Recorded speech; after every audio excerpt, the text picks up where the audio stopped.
Hello, people of the internet. In this video, I'm going to give a brief tutorial on how to take any YouTube video, including your favorite songs, and turn them into MP3 audios, and eventually transfer them to iTunes.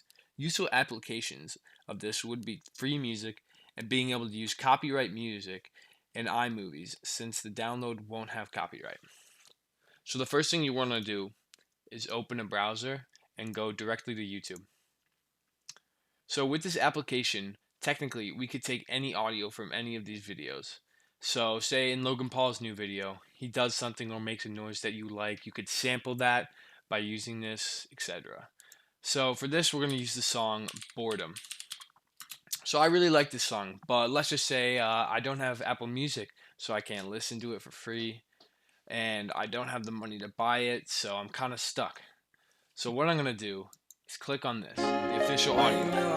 Make sure this is the audio you want. Yep, all 5 minutes and 20 seconds of the song. I'm going to copy this link, go to MP3 converter,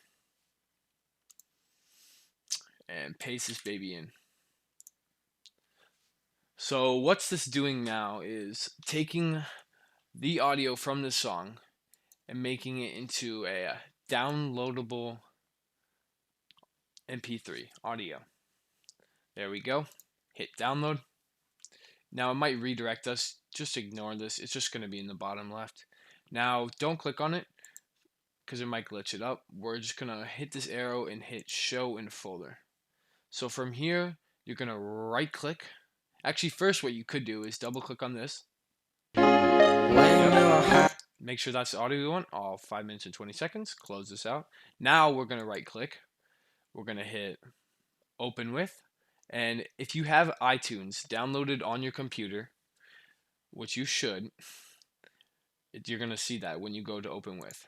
Now you're going to click on that and just wait.